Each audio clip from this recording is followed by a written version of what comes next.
Welcome back. మనతో palmar MLA కైలా అనిల్ కుమార్ గారు ఉన్నారు. సార్ చెప్పండి, ఏంటి పరిపాలనలో సంక్షేమానికి పెద్దపీట వేస్తూ జగన్మోహన్ రెడ్డి గారు ముందుకున్నాడు, అభివృద్ధి కూడా చేస్తా ఉన్నాం. ఓకే అండి. అభివృద్ధి మళ్ళీ మీరు అట్లా మాట్లాడొద్దు. అభివృద్ధి అంటే ఏంటి? మీ దృష్టిలో అభివృద్ధి ఏంటి చెప్పండి. రిటర్నబుల్ డెవలప్మెంట్ అనేది, రిటర్నబుల్ డెవలప్మెంట్ అంటే సిస్టమ్ స్ట్రెంత్ అవ్వకుండా రిటర్నబుల్ డెవలప్మెంట్ కోసం మీరు అప్పటికి ఆలోచించి మీకు ఎన్ని సంవత్సరాలు కావాలండి? ఎన్ని సంవత్సరాలు ఆడు ఇప్పుడు స్వతంత్రం వచ్చి ఎంతకాలం అయింది? మీరు ఇన్ని సంవత్సరాలు చేసినటువంటి పాలకులు ఏ రోజు ఈ ప్రజల గురించి ఈ సిస్టమ్ స్ట్రెంత్ చేయాలని ఆలోచన చేశారు చెప్పండి. అంటే చంద్రబాబు నాయుడు గారు నేను అమరావతి కడతాను, అమరావతి కట్టేస్తే ఒక్క నిమిషం అమరావతి కట్టేస్తే పామర్లో చదువుకునే పిల్లోడు ఎందుకు చదువు మానేస్తున్నాడు ఆలోచన చేసావు నువ్వు? ఏ రోజున అమరావతి కట్టు, రాజధాని కావాలి. ఆయన విధానం అది. మేము ఇంకో డిఫరెంట్ స్టాండ్ తీసుకున్నాం. నేను దాని గురించి మాట్లాడలేదు. సిస్టమ్ని స్ట్రెంథింగ్ చేయాలి. నా క్వశ్చన్ కంప్లీట్ అవ్వాలి. క్వశ్చన్ మీకు అది క్వశ్చన్ కాదు, నా క్వశ్చన్ కాదు. ఇప్పుడు అమరావతి కట్టేస్తాను, నాకు ఒక 50 ఏళ్ళు కావాలి, పోలవరం కట్టేస్తాను 10 ఏళ్ళు కావాలి అన్నారు. 5 ఏళ్లలో ఇంటికి పంపించేశారు. మీరు వచ్చారు, కొత్త సిస్టమ్ మొదలెట్టారు, మాకు ఇంకా కొద్ది టైం కావాలి మీరు అంటున్నారు. 5 ఏళ్లలో ఏదైనా జరగడానికి జరిగితే ఇప్పుడు వరకు అయిన 5 ఏళ్ళు, గత 5 ఏళ్ళు నష్టపోయారు ప్రజలు. మళ్ళీ 5 ఏళ్ళు మరి కొత్త సిస్టమ్ తీసుకొస్తే ఆయన ఏమి విజన్ పెట్టలేదు, లేకపోతే 2040 పెట్టలేదు, 2050 పెట్టాడు కదా సార్. నేనండి సార్, ఏదైతే చేయాలనుకున్నారో ఎలక్షన్ ముందు చెప్పినవన్నీ 99% చేశాడు ఆయన. మేమే టైం కావాలి అనడానికి ఎక్కడ అవకాశం లేదు. మీరు డెవలప్మెంట్ గురించి అడుగుతూ ఉన్నారు. మా ప్రయారిటీస్ ఈ టర్మ్లో ఇవి నెక్స్ట్ టర్మ్లో ఈ సిస్టమ్ స్ట్రెంథింగ్ చేసుకుంటే మీరు ఏదైతే చెప్పారో దానికోసం ముందుకెళ్తామని చెప్పారు. రాష్ట్రం అప్పులు ఎక్కువ అవుతున్నాయి అనేది ఆరోపణ ఉంది, నిజం కూడా. దాన్ని ఎలాగా?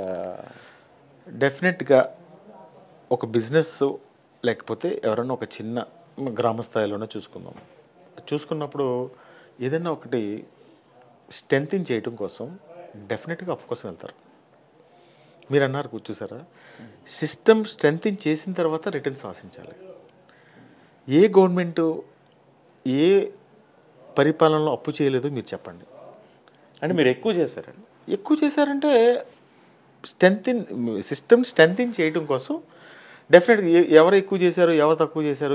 చంద్రబాబు నాయుడు గారు వెళ్ళిపోయేటప్పుడు లెక్కలు తీయండి ఒకసారి, లేకపోతే ఇంకొక స్టేట్ గవర్నమెంట్కి వెళ్ళండి, వాళ్ళు అప్పులు చేశారంటే ఎవరి పరిస్థితులను బట్టి వాళ్ళు చేస్తూ ఉంటారు. డెఫినెట్గా నేను ఒకటే చెప్తున్నానన్న, మీరు అడిగేది నాకు అర్థమవుతుంది. మీరు ఎంతసేపు కూడా మీరు నాకు టోటల్గా ఎంట్రీలో నాకు అర్థమైంది ఏంటంటే, మీరు ఎంతసేపు కూడా ఆయాచితంగా ప్రజలకు ఇచ్చేస్తున్నారు అని చెప్పి తెలుగుదేశం వాళ్ళు డైరెక్ట్గా అంటున్నారు. మీరేమో ఇండైరెక్ట్గా దాన్ని నన్ను క్వశ్చన్ చేస్తున్నారు.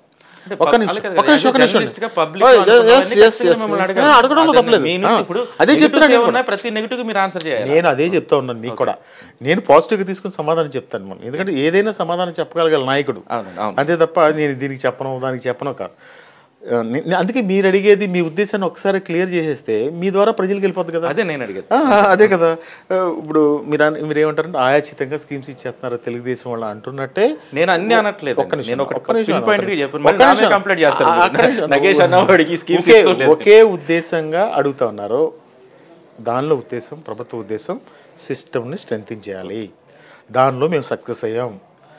డే 1 నుంచి ఈ రోజు వరకు చూస్తే 1వ తరగతి చదివే కుర్రవాడు స్ట్రెంథిన్ అయ్యి 5వ తరగతికి వచ్చేసరికి చాలా నాలెడ్జ్గా అతను ఇంగ్లీష్ మాట్లాడడం కానీ, లేకపోతే ఇంకోటి చేయడం కానీ, ఈ సమాజంలో పరిస్థితులను అవకాళింపు చేసుకోవడం. 5వ తరగతి చదివే కుర్రాడు డే 1 నుంచి ఈరోజు 5వ సంవత్సరంగా 10వ తరగతికి వచ్చాడు. ఇదే స్ట్రెంథిన్ అంటే. నేను అంబేద్కర్ విగ్రహం అద్భుతంగా కట్టారు, దానికి మీకు చాలా ప్రజల్స్ వచ్చాయి. కానీ ఎస్సీ ఎస్టీ సప్లాన్ నిధులతోనే ఎందుకు కట్టాలి? రాష్ట్ర బడ్జెట్తో ఎందుకు కట్టలేదు? అంబేద్కర్ అందరివాడు కదా. మీరు ఆ ఒక్క పాయింట్ని మీరు క్వశ్చన్ చేయడం కరెక్ట్ కాదేమని నా ఉద్దేశం. కరెక్ట్ అంటే ఇప్పుడు అంబేద్కర్ అందరివాడు కదా, రాష్ట్ర బడ్జెట్తో కడితే ఇబ్బంది ఏంటంటే 250 కోట్లు 400 కోట్లు పెద్ద ఎక్కువేం కాదు. ఇక్కడే ఎందుకు తీయాలి? అక్కడ తీయొచ్చు కదా, అందరివాడు అని మీరు చెప్పొచ్చు కదా. అంటే మీరు ఒక కులానికి ఎందుకు పరిమితం చేయాలి? కులానికి పరిమితం కాదండి. ఒక కులం డబ్బులు తీసారంటే ఇప్పుడు అది కాపు కార్పొరేషన్ తీయచ్చు కదా. అయ్యో, మీరు ఇంకా దాన్ని కాంట్రవర్సీ చేయడం అడగడం నాకు అంత సమంజసం అనిపించట్లేదు. ఎందుకంటే డాక్టర్ బిఆర్ అంబేద్కర్ గారి గురించి, ఆయన విగ్రహం గురించి, కట్టిన విధానం గురించి, అది ఒక అడ్మినిస్ట్రేషన్లో భాగంగా జరిగి ఉండొచ్చు. ఆయన ఈ వర్గాలకు చేసినటువంటి ఈరోజు మేమందరం కూడా శాసనసభ్యులు. ఒక నిమిషం మేమందరం శాసనసభ్యులు ఏమంటే ఎస్సీ ఎస్టీస్ కానీ వీళ్ళందరూ కూడా ఆయన పుణ్యమే కదా, ఆయన రాజ్యాంగంలో పొందుపరిచిన విధానాన్ని బట్టి మేము అంత ఇలా ఉన్నాం. ఈరోజు ప్రతి ఒక్కరికి హక్కులు అన్నీ కూడా ఈ చాలా గొప్ప ప్రజాస్వామ్యం ఇది. ప్రతి ఒక్కరికి ఫండమెంటల్ రైట్స్ ఉంటాయి. ప్రతి ఒక్కరిని ఏ వ్యక్తిని కించపరచలేము, ఏ కులాన్ని కించపరచలేము. ఇదంతా ఒక సిస్టమ్ తెచ్చారంటే డాక్టర్ బిఆర్ అంబేద్కర్. ఈ క్వశ్చన్ అది ఇంకా అది ముగిస్తే మంచిది అనేది నా ఉద్దేశం. ఎందుకంటే అడ్మినిస్ట్రేటివ్ ప్లస్ ఒకటి అంబేద్కర్ గారు ఒకరికి పరిమితం కాదు. అది కాదు కాబట్టి అడిగాను నేను. అయితే నేను అడిగేవాడిని కాదు. అది ఒక కులానికి చెందిన వ్యక్తి అని మీరు అనుకుంటే నేనేమి అసలు అడిగాను. కులానికి చెందిన వ్యక్తి అది అందుకే నేను అనట్లేదు. అది ఎవరు అన్నారు ఈ ప్రపంచంలోనే ఎవరు అన్నారు. అవి సరే. నెక్స్ట్ వైసీపీ గవర్నమెంట్ 153 అంటే 151+2 153 నుంచి క్రేజ్ తగ్గుతుంది పబ్లిక్లో, కొంచెం యాంటీ ఎలాగైనా ఒక ఉన్న గవర్నమెంట్ మీద యాంటీ రావడం సహజం, తగ్గుతుంది అని రిపోర్ట్స్ వస్తున్నాయి. ఈ రిపోర్ట్స్లో భాగంగా వైసీపీకి ఎన్ని సీట్లు వస్తాయి మీ లెక్క? అంటే 151 వచ్చినాయి అన్నారు కదా, 151 పైచీలుగా వస్తాయి. అదేనండి, అవతల ఆల్రెడీ తెలుగుదేశం జనసేన కూటమి గెలుస్తుందని. అంటే లాస్ట్ టైం అసలు గవర్నమెంట్ మాది మళ్ళీ వచ్చేస్తుంది 40 సంవత్సరాలు, ఇంకా చంద్రబాబు నాయుడు గారు పర్మనెంట్గా ముఖ్యమంత్రి అయిపోతాడు అని ఎవరు అనుకోలేదండి. 2018లోనే వైసీపీ వస్తుందని అనుకున్నాము. డెఫినెట్గా కూడా ఇప్పుడు మేము చేసినటువంటి స్కీమ్స్ కానీ ప్రజలకి జగన్మోహన్ రెడ్డి గారు మీద ఉన్నటువంటి ఏమంటారు కాన్ఫిడెన్స్ కానీ ఇవన్నీ కూడా ఇంకా రెట్టింపు అయినాయి. డెఫినెట్గా కూడా దాని గురించి ఎవరైతే వ్యతిరేకంగా ఉన్నారో, ఎవరు వ్యతిరేకంగా ఉన్నారు ఈ సిస్టంలో, ధర్నా చౌక్ ఫుల్ అవుతుందండి బెజవాడలో, అది రాజకీయ వ్యతిరేకత కదండి. రాజకీయాలు అంటే ఉద్యోగులు చేస్తున్నారు. చెప్పండి. డెఫినెట్గా ప్రతి ఒక్కరికి ఈ ధర్నా చౌక్లో ఈరోజు ధర్నాలు చేయటం ప్రజాస్వామ్యంలో డాక్టర్ బిఆర్ అంబేద్కర్ గారు గురించి చెప్పారు కదా మీరు, ప్రజాస్వామ్యంలో కల్పించినటువంటి హక్కు అది.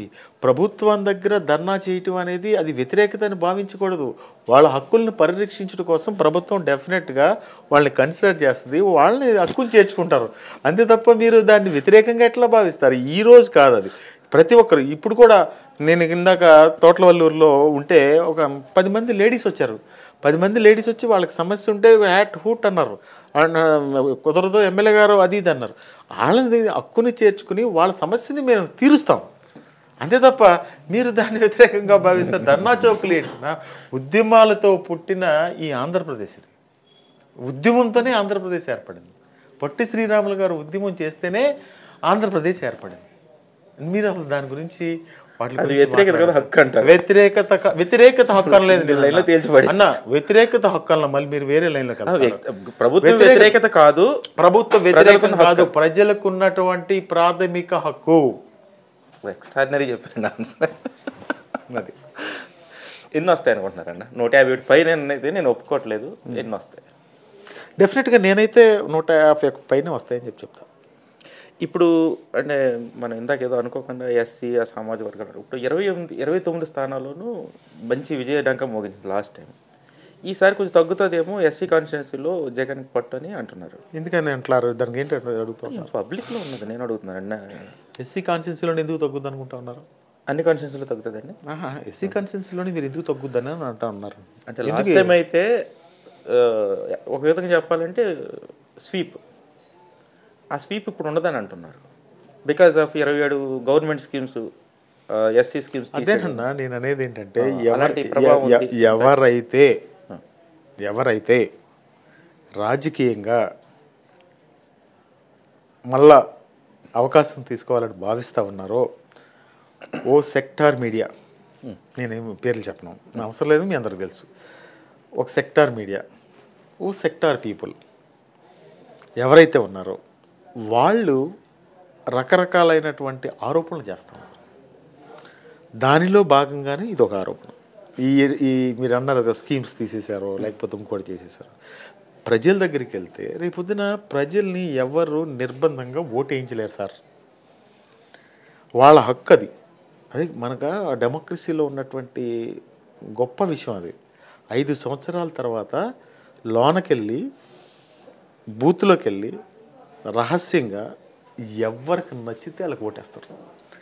అది డెమోక్రసీలో ఉన్న స్వీట్నెస్. అది అదవుతుందా? మీరు ఇంకో ఒక ఎవరో ప్రెస్ ఏంటి ఈ ఒక సెక్టార్ మీడియానో ఒక సెక్టార్ పీపుల్ ఎవరైతే ఉన్నారో వాళ్ళు చెబితే ఈరోజు ప్రజల అభిప్రాయంగా మీరు కూడా భావించొద్దు.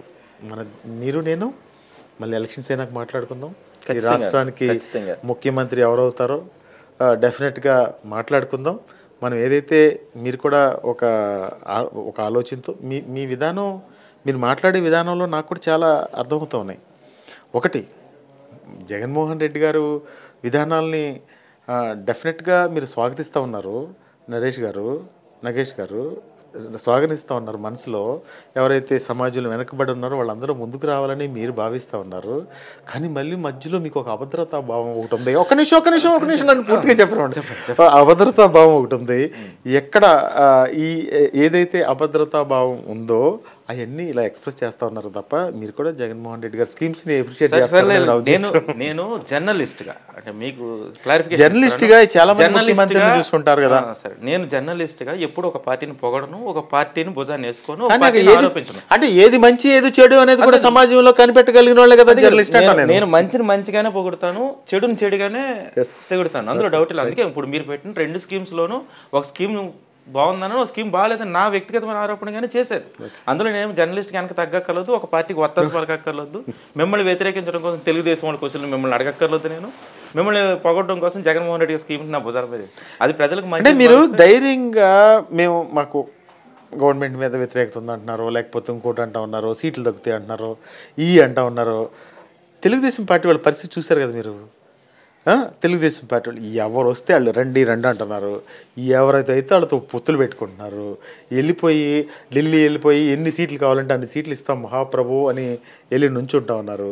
మా లీడర్ చూడండి ఎంత ధైర్యం ఉంది, సింగిల్గా రండి, నేను మంచి చేశానంటేనే ఓటేయమని చెప్పి ఈరోజు ప్రజల్లోకి వెళ్తా ఉన్నారంటే జగన్మోహన్ రెడ్డి గారి యొక్క లీడర్షిప్ని ఆలోచించండి. మీరు చాలా ఆ చిన్న నవ్వుతో చాలా బూతులు తిడుతున్నారు, చాలా ఆరోపణలు చేస్తున్నారు, చాలా దీంతోనే మొత్తం పామర ప్రజలందరినీ పడేసినట్టున్నారు.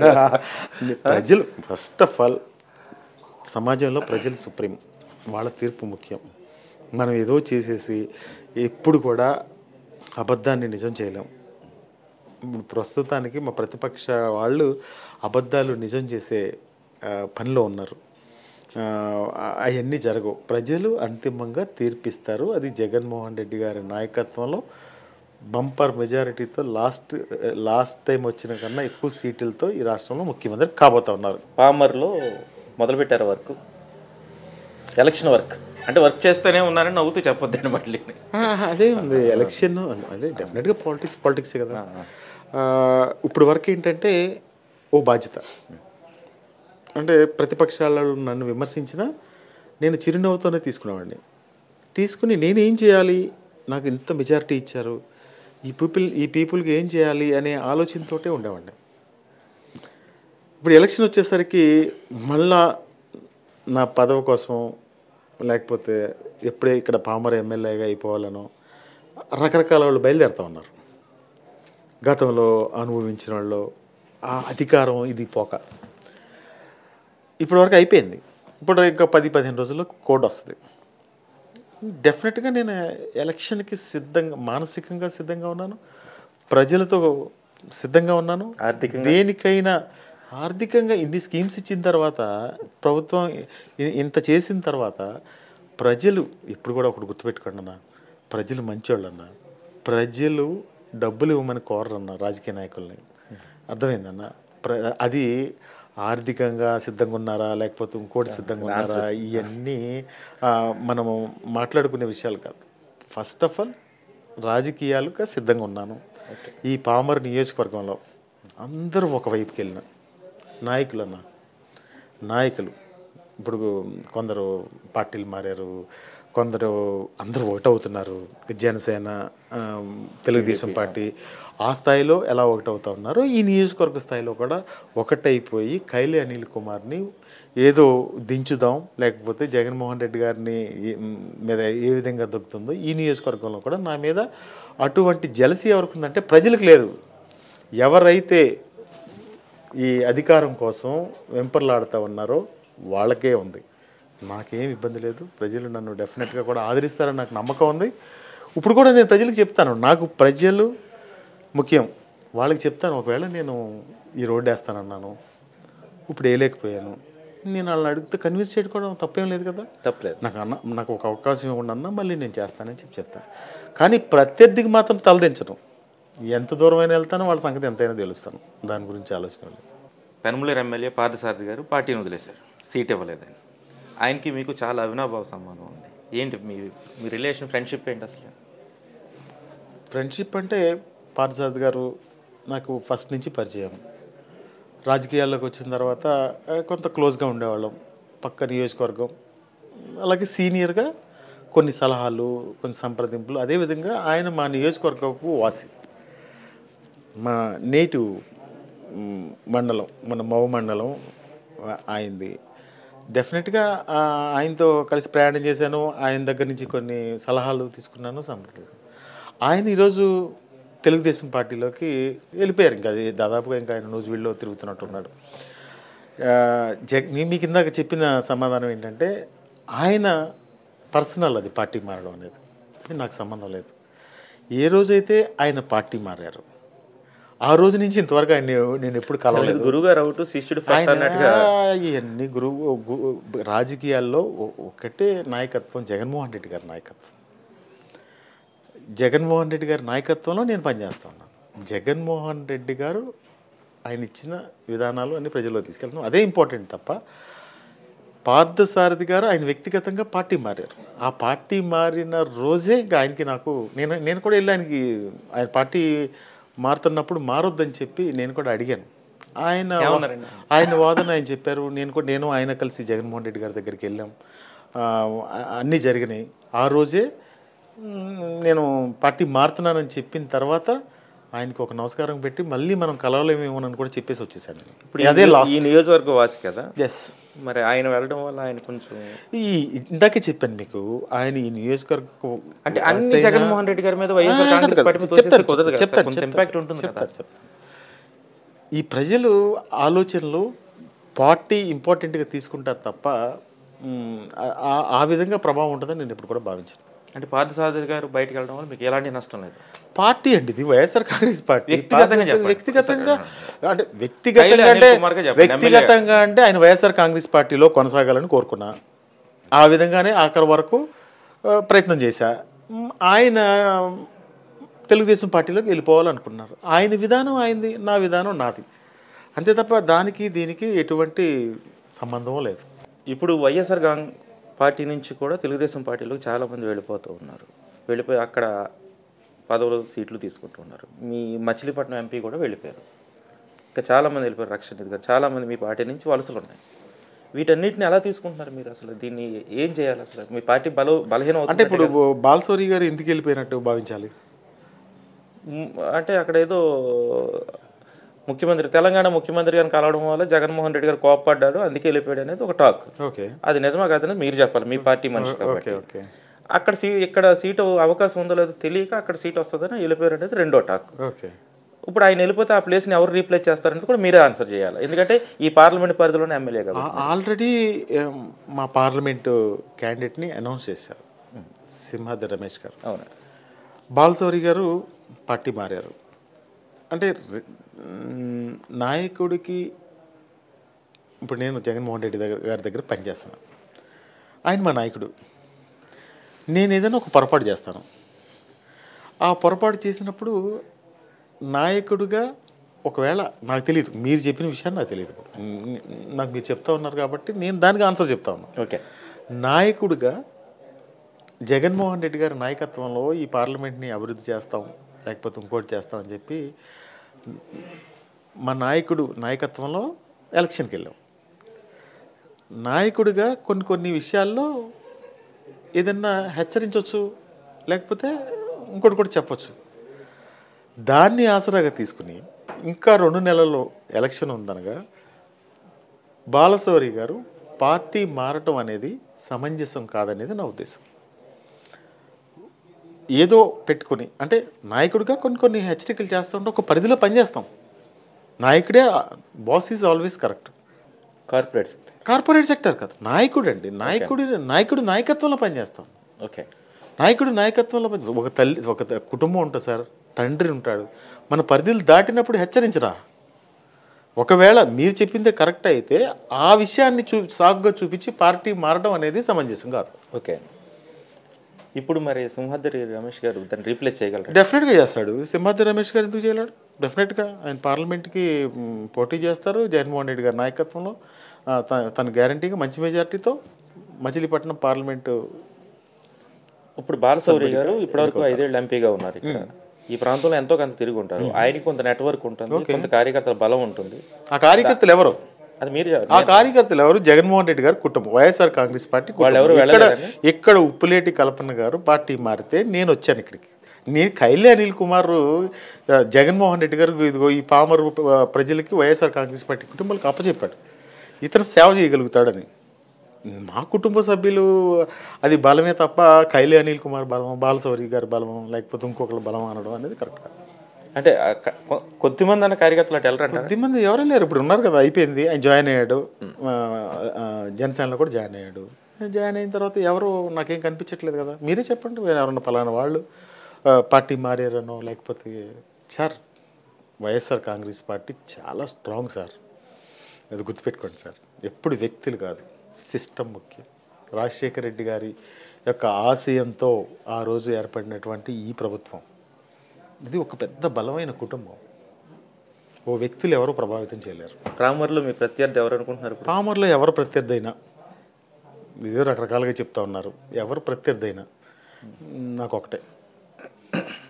అంటే వరలరామయ్య గారు కుటుంబం నుంచి వస్తారంటున్నారు, వరలరామయ్య గారు కుటుంబం నుంచి వస్తారంటున్నారు, మరి రక్షణ్ నిధి గారు వస్తారంటున్నారు, లేకపోతే ఇంకొకరు రోజుకి ఒకళ్ళు చెప్తా ఉంటారు. స్వామిదాస్ గారు ట్రై చేస్తున్నారు. స్వామిదాస్ గారు ఆల్రెడీ తిరువురులో పనిచేస్తా ఉన్నారు కదా. ఆయన గతంలో ఎమ్మెల్యే చేశారు 2009. డివి దాస్ గారు ట్రై చేస్తున్నారు టీడీపీ సీటు. ఎవరు వచ్చినా ప్రత్యర్థి నాకు ఏమి ఇబ్బంది లేదు. పామర్లో కైలా అనిల్ కుమార్ వాళ్ళు గెలుస్తారా లేదంటే వైఎస్ఆర్ కాంగ్రెస్ పార్టీ? వైఎస్ఆర్ కైలా అనిల్ కుమార్ ఎవరండి? కైలా అనిల్ కుమార్ సంగతి పక్కన పెట్టేసేయండి. కైలా అనిల్ కుమార్ ఒక సాధారణమైన వ్యక్తి, గుర్తుపెట్టుకోండి. వైఎస్ఆర్ కాంగ్రెస్ పార్టీ కుటుంబం చాలా పెద్దది, గొప్పది, బలమైనది. ఆ కుటుంబం ఉంది కాబట్టే కైలా అనిల్ కుమార్ ఓన్లీ ఓ ఆర్డినరీ పర్సన్, సామాన్యమైన వ్యక్తి, అది గుర్తుపెట్టుకోండి. భవిష్యత్తులో ఎప్పుడైనా అంటే ఒక 5 ఏళ్ళు 10 ఏళ్ళు 20 ఏళ్ళ తర్వాత కైలా అనిల్ కుమార్ వైఎస్ఆర్ కాంగ్రెస్ పార్టీ వదిలి వెళ్తారా ఉంటారా?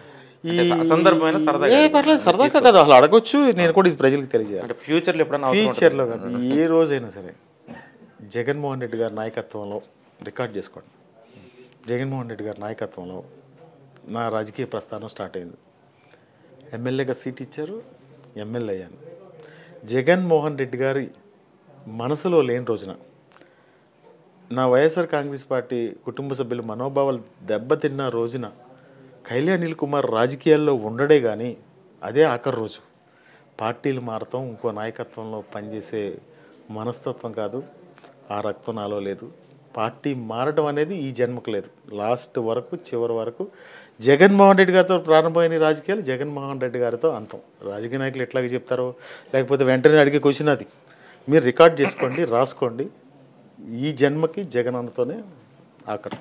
ఓకే, అంటే పామర్ నియోజకవర్గానికి మళ్ళీ ఎమ్మెల్యే అయితే చేయాలనుకున్న పెద్ద స్కీమ్స్ ఏమైనా ఉన్నాయి? ఇది చెయ్యాలి ఇలా అన్న, ఇదంతా గ్రామీణ వాతావరణంలో ఉన్నటువంటి నియోజకవర్గం. ఫస్ట్ ఈ సిస్టమ్ని స్ట్రెంథింగ్ చేసుకుంటూ వెళ్తూ ఉన్నాం. ముఖ్యంగా ఈ మౌలిక సదుపాయాలు కల్పించడంలో ప్రయారిటీలోకి వస్తాం. తర్వాత తర్వాత స్టెప్ బై స్టెప్ ఈ కాన్స్టిట్యున్సీని ఈ జిల్లాలోనే నెంబర్ 1గా తీర్చిదిద్దాలనేదే నా ఆలోచన. Okay, all the best and congrats.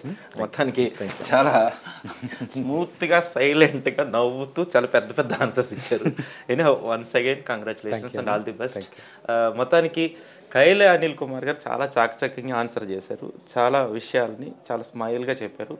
ఇంకొక విషయం ఏంటంటే మౌలిక సదుపాయాలు, ప్రాథమిక అవసరాలు తీర్చడంలో జగన్మోహన్ రెడ్డి ప్రభుత్వం నిమగ్నమైంది. వాటన్నిటినీ గ్రామీణ వాతావరణంలో ఉన్నటువంటి ఈ పామర్ నియోజకవర్గాన్ని ఆ దిశలో బాగా బలోపేతం చేసిన తర్వాత మరింత డెవలప్మెంట్ చేయడానికి సంసిద్ధంగా ఉంది వైఎస్ఆర్ గవర్నమెంట్. అదేవిధంగా పామర్ నియోజకవర్గ ప్రజలు నాతోనే ఉన్నారు, వాళ్ళతోనే నేను ఉన్నానని చాలా ధైర్యంగా చెప్తున్నారు. ఈ ఎన్నికల్లో ఆయన మరోసారి గెలవాలని ఆశిస్తూ ఈ ఇంటర్వ్యూ. Thank you.